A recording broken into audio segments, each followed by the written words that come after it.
ಬಾನು ಮುಸ್ತಾಕ್ ಇವರು ಸಾಹಿತ್ಯ ಕ್ಷೇತ್ರದಲ್ಲಿ ಅದ್ಭುತವಾದಂಥ ಸಾಧನೆಯನ್ನು ಮಾಡಿದ್ದಾರೆ. ಅವರಿಗೆ ಅವರು ಕನ್ನಡಕ್ಕೆ ಬಹಳ ದೊಡ್ಡ ಕೊಡುಗೆನೂ ಇದೆ.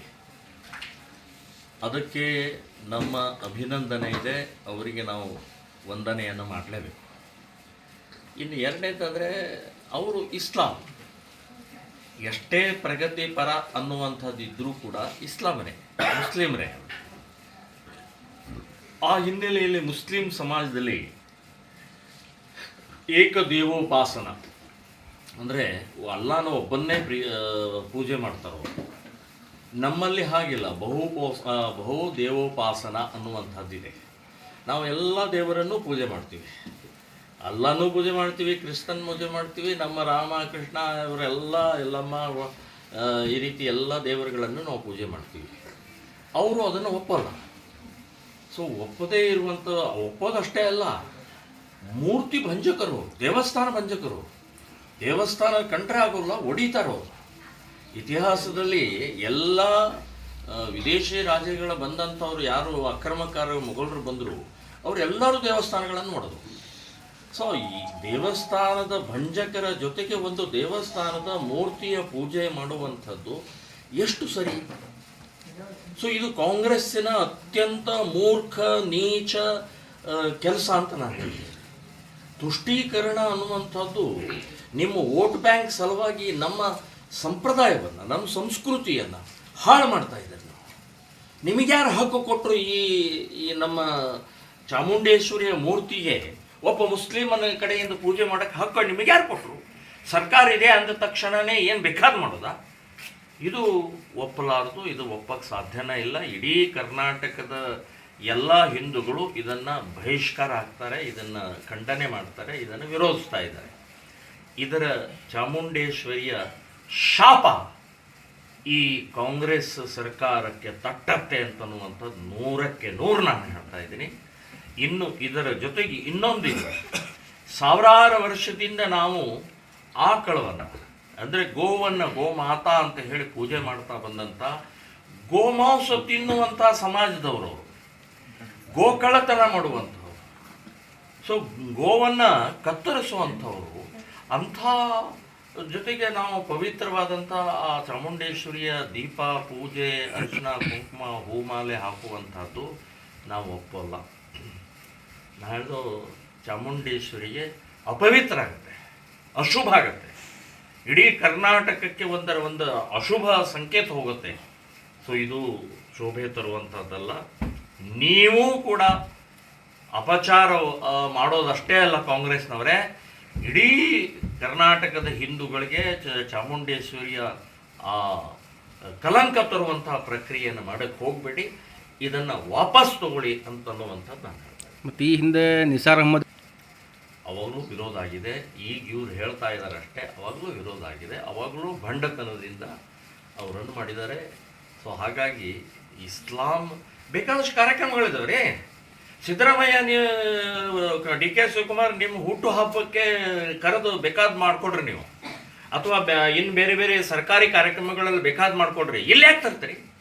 ಚಾಮುಂಡೇಶ್ವರಿ ಅನ್ನುವಂಥದ್ದು ನಾಡ ಹಬ್ಬ, ಇಡೀ ಕರ್ನಾಟಕದ ಒಂದು ಜಗತ್ ಪ್ರಸಿದ್ಧವಾದಂಥ ಈ ಹಬ್ಬದಲ್ಲಿ ಇಲ್ಯಾಕೆ ಮೂಗು ತೋರಿಸ್ತೀರಿ? ಇಲ್ಯಾಕೆ ನಿಮ್ಮ ವೋಟ್ ಬ್ಯಾಂಕ್ ರಾಜಕಾರಣ? ಇಲ್ಯಾಕೆ ತುಷ್ಟೀಕರಣ? ಇಲ್ಯಾಕೆ ಮುಸ್ಲಿಮರ್ ಅಂತಂದರೆ? ನಾಚಿಕೆ ಮಾನ ಮರ್ಯಾದೆ ಇಲ್ಲದಂಥ ಕಾಂಗ್ರೆಸ್ ಸರ್ಕಾರಕ್ಕೆ ಧಿಕ್ಕಾರ ಹೇಳ್ತಾ ಇದ್ದೀನಿ ನಾನು. ಸೊ ಇದು ನಾವಂತೂ ಒಪ್ಪಲ್ಲ, ಖಂಡಿಸ್ತಾ ಇದ್ದೀನಿ, ವಿರೋಧಿಸ್ತಾ ಇದ್ದೀನಿ. ಅವರು ಮೊನ್ನೆ ಮಾಧ್ಯಮಗಳಲ್ಲಿ ಹಿಂದೂ ದೇವರುಗಳನ್ನು ಒಪ್ಪುತ್ತೇನೆ, ಗೌರವಿಸ್ತೀನಿ ಅನ್ನುವಂಥದ್ದು ಒಂದು ಹೇಳಿಕೆ ಬರಬೇಕು. ಎರಡನೇದು, ಗೋಮಾಂಸ ಭಕ್ಷಣೆ ನಾನು ಮಾಡಲ್ಲ ಅನ್ನುವಂಥದ್ದು ಹೇಳಿ.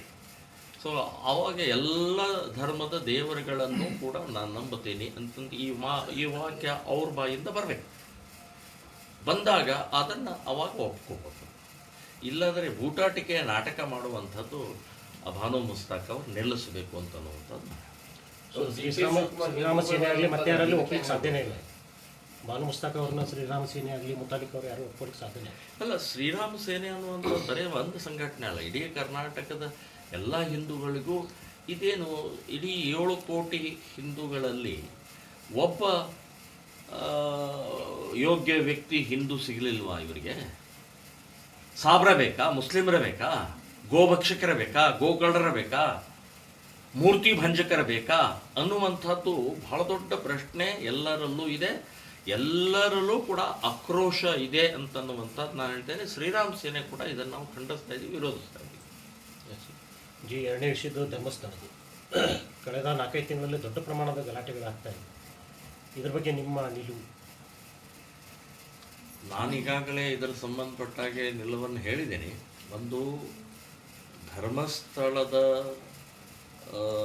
ಒಂದು ಆ ಪವಿತ್ರ ಕ್ಷೇತ್ರದ ಮೇಲೆ ಬಂದೂಕಿಟ್ಟು ಹಿಂದೂ ಮೇಲೆ ಗುಂಡು ಹೊಡಿತಾ ಇದ್ದಾರೆ, ಹಿಂದುತ್ವದ ಮೇಲೆ ಗುಂಡು ಹೊಡಿತಾ ಇದ್ದಾರೆ. ಅವರಿಗೆ ಸೌಜನ್ಯ, ಅವರಿಗೆ ಇನ್ಯಾವುದೋ ನೂರಾರು ಹೆಣಗಳು ಅನ್ನುವಂಥದ್ದು ಮುಖ್ಯ ಅಲ್ಲ.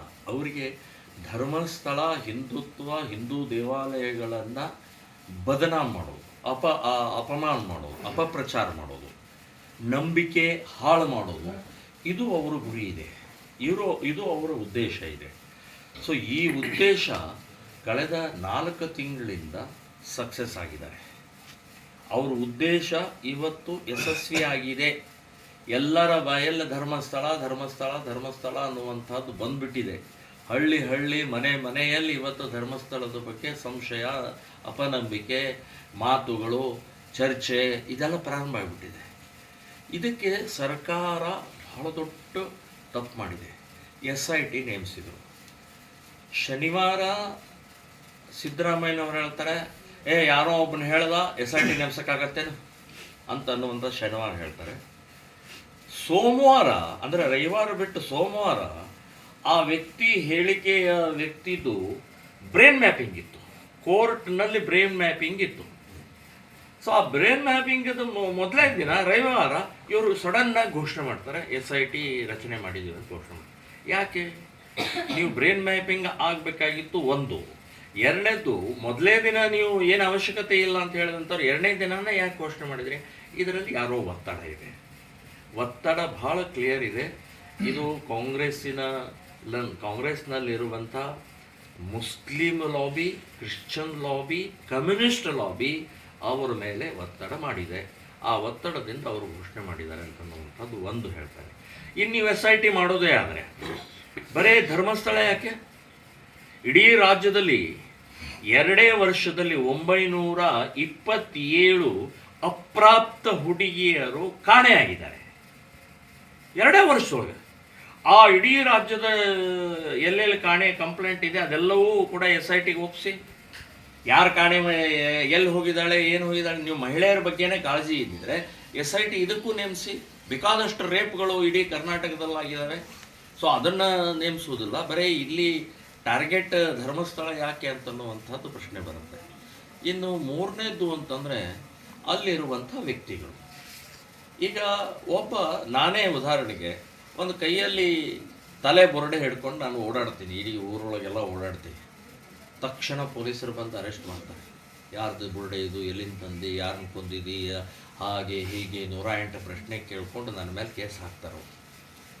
ಅವನು ಬುರುಡೆ ಹಿಡ್ಕೊಂಡು ಪೊಲೀಸ್ ಸ್ಟೇಷನ್ಗೆ ಬಂದಾಗ ನೀವು ಒಂದು ಕೇಸ್ ಇಲ್ಲ, ಎಲ್ಲಿಂದ ತಂದು ಏನು ಮಾಡಿದೆ ಅಂತ ಅನ್ನೋದು ಎನ್ಕ್ವೈರಿ ಇಲ್ಲ ಅಂತಂದರೆ, ಅಂದರೆ ಇದರ ಹಿಂದೆ ನೀವು ಏನು ಮಾಡಿದರೂ ನಡೆಯುತ್ತೆ ಅಂತನ್ನುವಂಥದ್ದು ಮಾನಸಿಕತೆ ಇವತ್ತಿದೆ. ಆದರೆ ಈ ಧರ್ಮಸ್ಥಳ ಕೊಲೆಗೆಡಿಸಿದಂಥ ವ್ಯಕ್ತಿಗಳು ಯಾರ್ಯಾರಿದ್ದಾರೆ, ಕಟ್ಟು ಕಥೆ, ಸುಜಾತ ಭಟ್ ಅನ್ನುವಂಥ ಒಂದು ಕಟ್ಟು ಕಥೆಯ ಮೂಲಕ ಇವತ್ತು ಅವಳು ಇನ್ನೂ ಕೇಸ್ ಹಾಕಿಲ್ರಿ. ಅವನು ಸಮೀರ್ ಅನ್ನುವಂಥ ಒಬ್ಬ ಯೂಟ್ಯೂಬರ್ ಏನೇನು ಹೇಳಿದ, ಸಾವಿರಾರು ಅವನು ಹೆಣಗಳಲ್ಲಿ ಇದಾಗಿದ್ದಾವೆ ಅಂತ, ರೇಪ್ ಆ್ಯಂಡ್ ಮರ್ಡರ್ ಆಗಿದ್ದಾವೆ ಅಂತ ಹೇಳಿದೆ. ಇನ್ನೂವರೆಗೆ ಕೇಸ್ ಹಾಕಿಲ್ಲ ಅವನ ಮೇಲೆ. ವಾದ್ದು ಒಳಗಡೆ ಹಾಕ್ಬೇಕ್ರೆ ಅವನು ಸಮೀರಿಗೆ ಕೇಳಬೇಕು, ಅವನಿಗೆ ನಿನ್ನ ಇಸ್ಲಾಮದಲ್ಲಿ ಇಡೀ ದೇಶದೊಳಗಡೆಗೆ ಹುಡುಕಿದರೆ ಎಷ್ಟು ಲಕ್ಷ ಲಕ್ಷ ಲಕ್ಷ ಇವತ್ತು ಹುಡುಗಿಯರ ಮೇಲೆ ರೇಪು ಮರ್ಡರ್ ಮಾಡಿದಂಥ ನಿಮ್ಮ ಇಸ್ಲಾಂ ಇದೆ, ಅದ್ರ ಬಗ್ಗೆ ಒಂದು ಶಬ್ದ ಇಲ್ಲ. ಯೂಟ್ಯೂಬರ್ ಅವನು ನೀಚ, ಅವನು ಇನ್ನೂ ಒಳಗಡೆ ಹಾಕಿಲ್ಲ. ಅವನು ಸುಜಾತ ಭಟ್ಟನ್ ಇನ್ನೂ ಒಂದು ಕೇಸ್ ಹಾಕೋದ್ರೊಳಗೆ ಹಿಂದೆ ಮುಂದೆ ನೋಡ್ತಾರೆ. ನಾವು ಯಾವುದೋ ಒಂದು ಪೋಸ್ಟ್ನಲ್ಲಿ ಏನೋ ಹಾಕಿದ್ದು ತಕ್ಷಣವೇ ಕೇಸ್ ಆಗುತ್ತೆ, ತಕ್ಷಣ ಅರೆಸ್ಟ್ ಆಗುತ್ತೆ. ಸೊ ಈ ಯಾಕೆ ಇದನ್ನು ಹೇಳ್ತಾ ಇದ್ದಾರೆ? ಇದರ ಹಿಂದೆ ಸರ್ಕಾರ ಇದೆ, ಇದರ ಹಿಂದೆ ಕಾಂಗ್ರೆಸ್ ಇದೆ.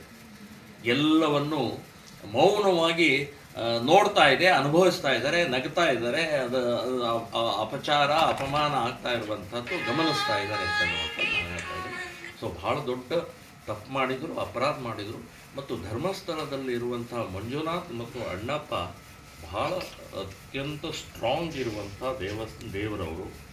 ನಾನು ಹೇಳ್ತೀನಿ, ಇವೆರಡೂ ದೇವರ ಶಾಪ ಕರ್ನಾಟಕದ ಕಾಂಗ್ರೆಸ್ ಸರ್ಕಾರಕ್ಕೆ ತಟ್ಟತ್ತೆ, ಸರ್ವನಾಶ ಆಗ್ತಾರೆ ಅಂತ ಅನ್ನುವಂಥದ್ದು.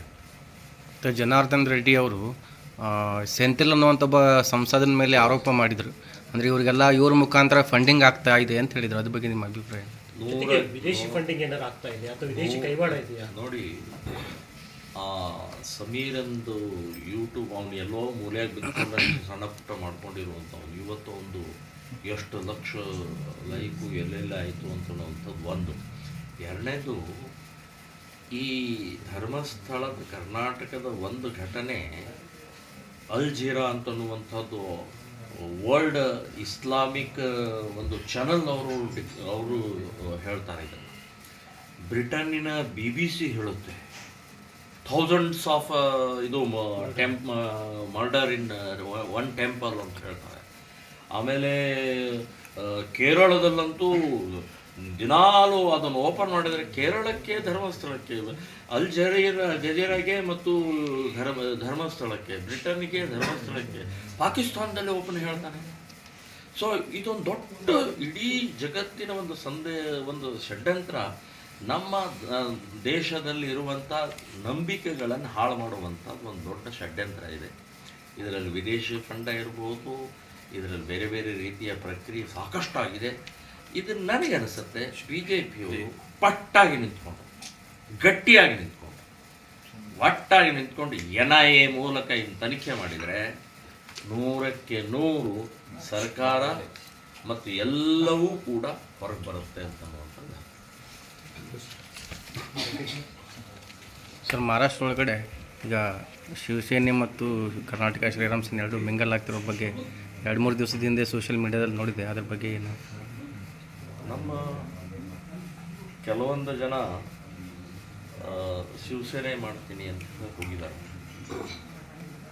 ಈಗ ಅವರು ಶಿವಸೇನೆಗೆ ಪಕ್ಷವನ್ನು ಕೆಲವೊಂದು ಜನ ಮಾಡಿದ್ದಾರೆ. ನಾನು ಈಗ ಶ್ರೀರಾಮ್ ಸೇನೆ ರಾಷ್ಟ್ರೀಯ ಅಧ್ಯಕ್ಷ. ಸಂಘಟನೆಯನ್ನೇ ಬಲಗೊಳಿಸಬೇಕು, ಈ ಸಂಘಟನೆ ಮೂಲಕನೇ ಹಿಂದುತ್ವದ ಕಾರ್ಯ ಮಾಡಬೇಕು ಅಂತನ್ನುವಂಥದ್ದು